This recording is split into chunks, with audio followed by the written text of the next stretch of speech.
First, this is a reciprocal delegation. If you remember, Barkat came here with a delegation of about 80 companies in January, and we are, the ministers have decided to really dive into the opportunities and see what they can take out of these relations. That's why they're coming with such a robust, group of people. But in addition to that, we want to advance on the trade agreement. We have sent the Indian side a TOR for negotiations. We hope that during this visit they will sign off to the TOR so we can have a clear time frame to finalize the trade agreement. For us, a trade agreement is important, not necessarily because we want to export more goods to India. Israel is not a manufacturing hub, but it's very important for the chains of supply. We want Israeli technology companies to source in India. We want Indian companies to come to Israel. And when you have free trade, this encourages companies to work, and that's what we want to achieve.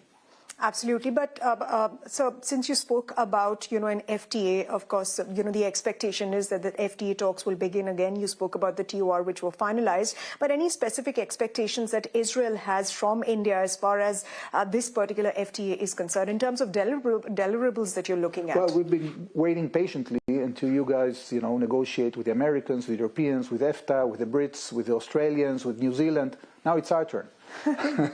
So we want to have this deal done. I think that for India, as a result of the fact that Israel is the biggest innovation hub outside the United States, this has immense, it could have immense influence on the capability of India to compete in the outside markets. India has shifted from an economy that was concentrating only in local to an economy that wants to compete internationally. And here, I think we can give a lot of added value. Not only us, but we can be we can bring with us a very big chunk of the innovation that India needs. And we've seen lately, more Indian conglomerates getting interested in Israeli technology. Just 3 or 4 months ago, Amber Technologies, they bought Unitronics in Israel for $50 million. We are looking for similar endeavors, and we want also to bring Israelis to look at this market more seriously. Right. So you mentioned about technology cooperation that's going to be part of the FTA, that being your key ask. But Ambassador Azar, if I could ask you once again, what are the key areas of cooperation that you expect to happen via this FTA? So far, we've been cooperating on 2 verticals. The defense vertical has been going very well for several decades. We are now upgrading that vertical through the signing of 2 agreements. One was the MOU that was signed 2 weeks ago in Israel when the Secretary of Defense came, and we are going to sign very soon an updated security cooperation between the Ministries of Defense. These 2 agreements are going to allow many more companies from India and Israel to come to the mix and do joint ventures. Right. You probably heard about the joint ventures we already have, so we can go wider and deeper, and that's going to add billions of dollars to the cooperation and to the trade. The second vertical we had so far was agriculture and water and food. This is also going very well. We are introducing more technologies in agriculture to the centers of excellence, like NDRIP, for example. It's a system for the small farmers. We have other technologies that are coming in. But beyond these 2 verticals, Sumita, we are introducing now 3 additional verticals. One is infrastructure.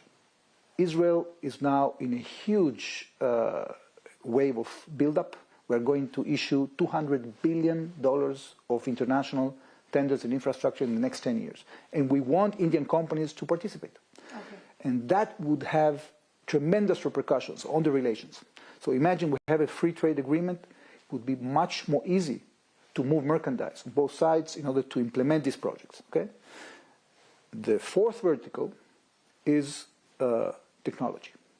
I started talking about that. We have an issue with Israeli technological companies not present enough in this country. And we want to create a landing pad for them to come and work here.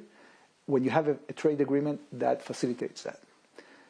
And we are, we have initiatives to cooperate on quantum, on AI, and on many other things. Now, the last vertical we want to build, and we already started working on it, is the financial vertical. Right. The Tel Aviv Stock Exchange is negotiating with SEBI ways and means to facilitate the trade in financial assets. Many institutional investors in Israel are very interested in the Indian market. Right. And so far, it has been very cumbersome to buy stocks here. So they want to do an agreement to streamline that. And in Israel, we have huge institutional players that are holding the pensions of all the Israelis. Very robust pension schemes. We want to push them to buy here more. Now, generally speaking, in the banking system, we haven't been astute enough to create the tools that we did, the financial tools, to facilitate trade and investment. So we are negotiating a financial protocol. We already, sent, following the visit of our finance minister here a few months back, we sent a draft to the Indian side. We have such a facility with the Chinese. It has, it is more or less financing about 2.5 billion trade every year. Right. So we easily we can do it with India as well. Right. So we are working on that. The Bank of Israel actually is also working on contemplating UPI. Yes. We want them to adopt UPI. So we want to go from the dirt road we've been traveling now to a highway in which you have good banking connections between financial systems, landing pads for Israeli companies to come here, a free trade agreement. We already signed a bilateral investment treaty 2 months back. So, we are revolutionizing this relationship, and it's full steam ahead. So the fact that Piyush Goyal, the minister, is coming to Israel, I think is a great sign. As I told you, we hope he signs off to the TOR of the FTA. Absolutely, and that really is the big hope as far as Israeli businesses are concerned and businesses on the Indian side. Ambassador, you touched upon a couple of very interesting points about the bilateral investment treaty. You also spoke about UPI. You also spoke about the MOU in defense that was signed about 2 weeks back when the defense secretary was there. If I could ask you the progress that's been achieved on the bilateral investment agreement that was signed in terms of the outcomes that you have received, that you have achieved. Secondly, on the point about the MOU as far as the defense sector is concerned, when will it be actioned? It's already being actioned as we speak. I think the companies have been waiting for that. There is a lot of, now during the visit of Mr. Goyal, there are going to be some meetings also between defense industries. Right. We are organizing that. Israelis feel that India is the next big thing, not only because India is growing very fast and is the fastest growing economy in the world today, but also because there is this sense of trust. In the last 2 years, Israel underwent huge challenges.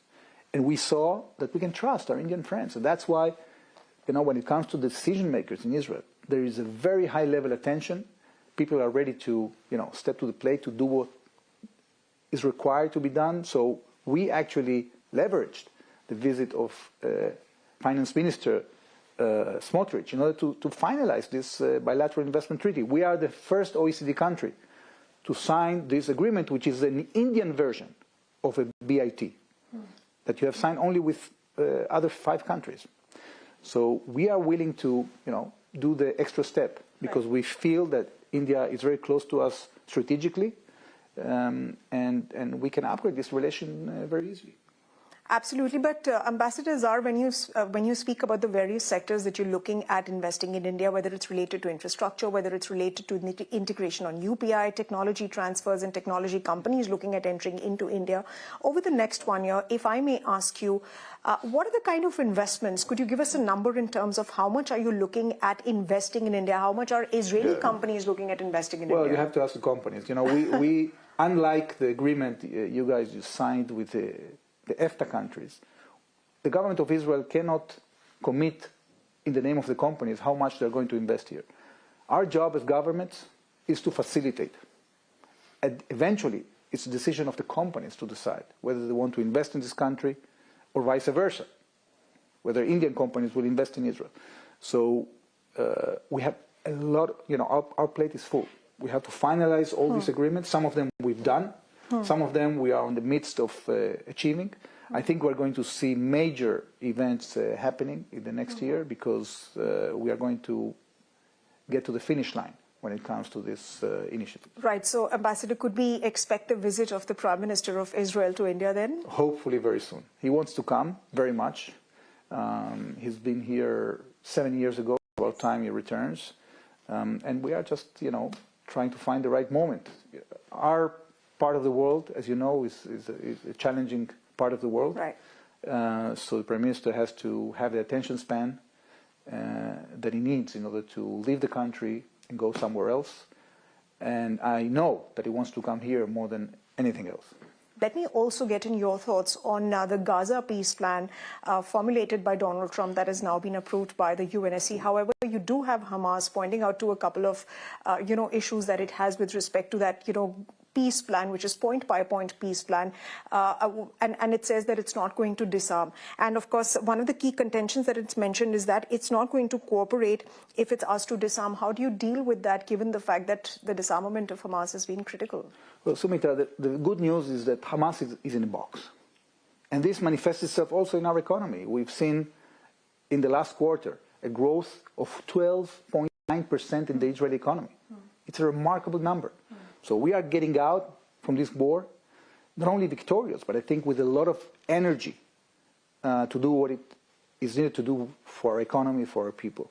Now, with Hamas, I think the greatest achievement is that we have the international community with us, including India. I want to also bring your attention, given the fact that there is that, safety challenge. However, Indian companies like, for example, the Adani Group, it has been, sort of investing in the Haifa port.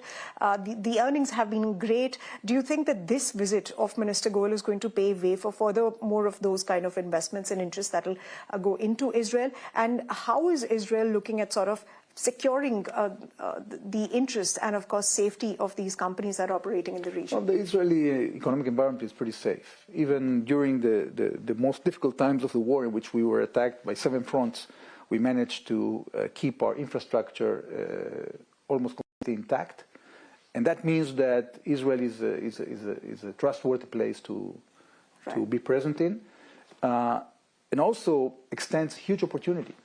India is now building itself and is creating the capability to build the world, because you have a huge amount of manpower and you are building your country very fast. And we are looking at that. We are looking at the level of performance you are having, for example, the metro projects. We are going to build a metro in Israel that is going to cost us about $40 billion.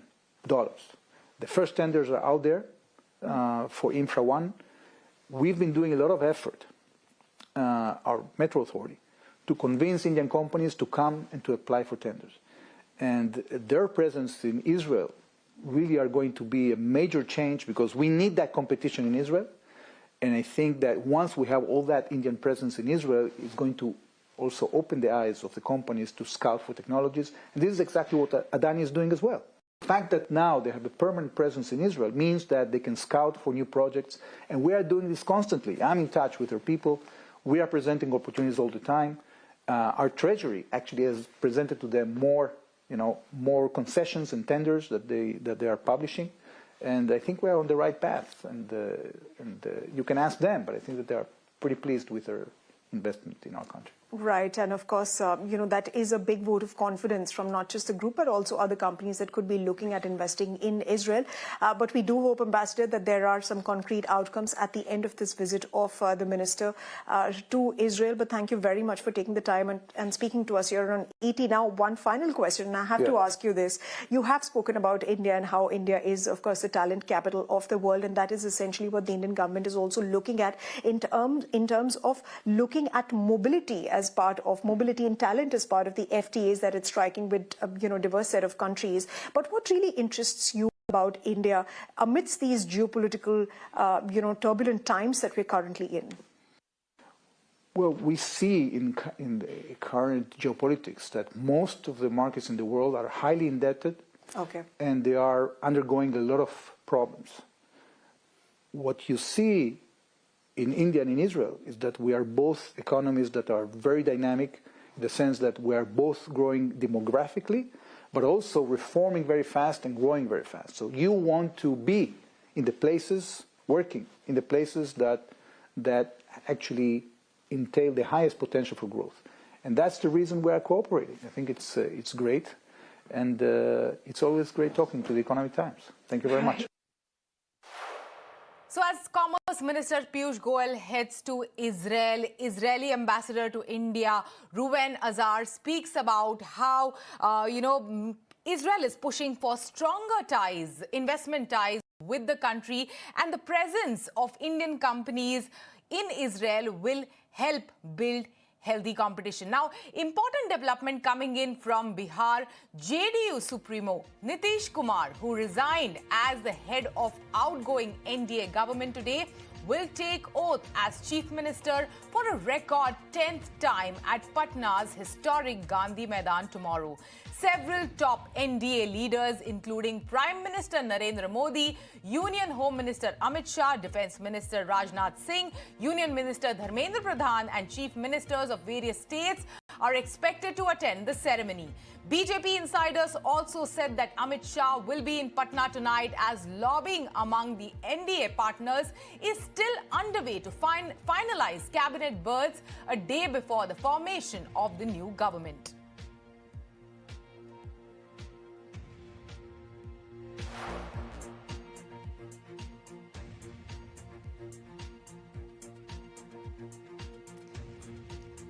Well, it will with be that, it's a interesting wrap. to see the developments as they are unfolding in Bihar. In fact, JDU Supremo Nitish Kumar has resigned, like my colleague Shivani was mentioning. He has resigned as the head of the outgoing NDA government today. And of course, we will be keeping, ladies and gentlemen, a close watch on all the developments related to government formation in the state. But for the moment, it's goodbye from me, both me and Shivani on India Tonight. Thanks very much for tuning in.